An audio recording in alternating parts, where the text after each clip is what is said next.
you're saying that whether or not we have free will wouldn't change the outcome of our actions? I'm saying it's like a blind man searching for a black cat in a dark room. And guess what? It isn't there. Why wouldn't the room be there? I know you think you understand what you thought I said, but I'm not sure you realize that what you heard is not what I meant. Are you saying you didn't mean what you said? I mean, what I said is no match for what you thought I meant.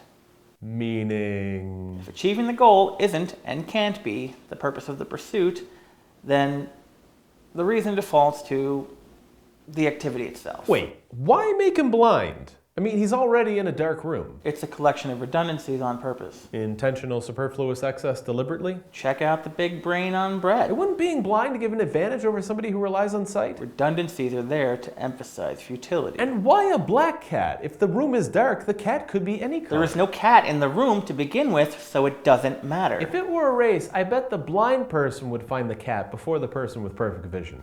Clearly, we need a different example. And furthermore... Imagine the world ended. This is similar how? Whatever caused it to end is entirely unknown to you. Why? Because I don't watch the news? There is no news. You woke up one morning and the world had come to an end. How long was I asleep? Was I in a coma? If you live the rest of your life, not knowing what caused the end of the world, would it matter? I first need to know how the world ended. Did you not hear the question? No, not in the hypothetical. I mean now. I mean, before answering if what caused the world to end would matter, I would first need to know what caused the world to end. So you're not even going to try and answer that? What if it were a zombie apocalypse? That seems like vital information for survival, which would make it matter. It's not a zombie apocalypse, the world just ended. Or a virus.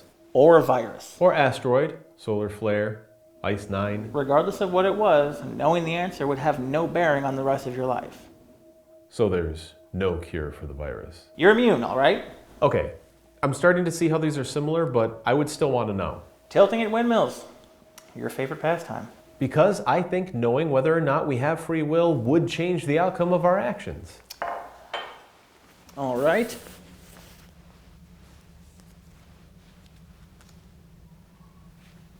Pick one.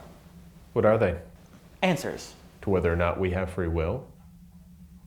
Do you know? However, be aware that whichever one you pick, the other will be destroyed, and you will never know what it said. So you're saying I have two and only two options here? What are you doing? Two choices, if you will. You're trying to bait me. When in fact, there's a third option. And here we go. I choose neither. Wait, what? Glad I didn't waste my time writing anything on these. So they were blank? I guess you'll never really know. That isn't fair. Correct. All right, I get your point. I don't think that you do. I do, and that's where we disagree. That's where we disagree? You know, people only disagree for one of four reasons.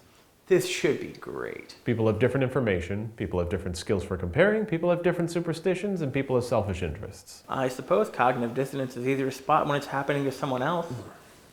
You don't agree? Let's go down your list and find out. We have different information. Or we have different amounts of information. Is that different? I can't compare examples to information I don't have. Which means you would have to rely on your superstitions to fill in the blanks. Or I can accept that I don't know everything and be open to new information. Right, because that idea doesn't go entirely against self-interest. And who doesn't have those? See, your structure assumes that all humans are in search of an empirical truth. Yeah, why wouldn't you be? Well, if at any point that information didn't line up, it would be cause for an investigation, not a disagreement. So you're saying that people are just inherently terrible at communicating? Know why? Enlighten me. Imagine I were a genie. You kind of look like a genie. You look like the captain of the SS Don't Get It.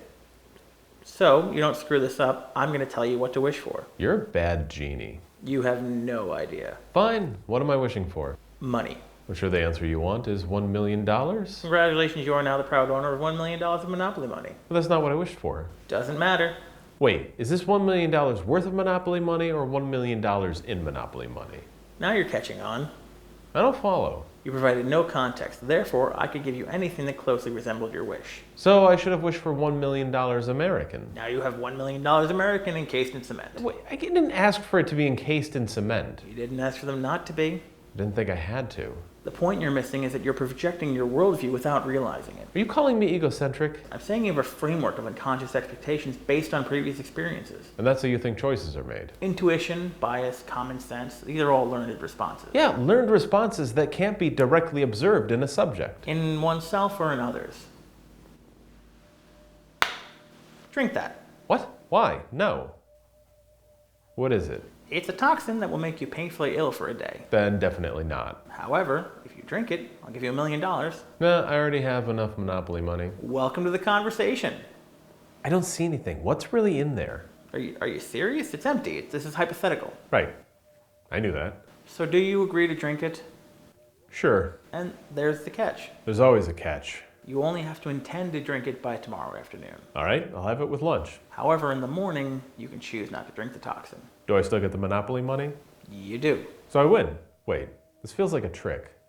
What did you just do? Prove to me that you intended to drink the toxin before you change your mind. I said I would. And then you didn't. You said I didn't have to. I also said you needed to intend to drink it. Which I did. But you can't prove. You were there when I said I would. At the very start, you said you didn't want to. And I changed my mind. Why did you change your mind? Because you said I didn't have to. But I also said you had to intend to. And I have the unique ability to dislike and therefore try to avoid pain. At some point, you may have intended to drink it, but the moment I said you could choose not to, your intention changed. No, I just changed my mind.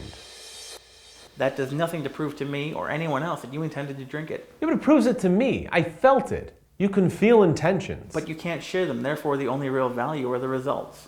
Is this just reverse psychology? Reverse psychology doesn't work. Yeah, it does. Are you trying to trick me into drinking this toxin? Again, the vial is empty and there is no toxin. Like there's no cat. And this is why I must imagine Sisyphus happy.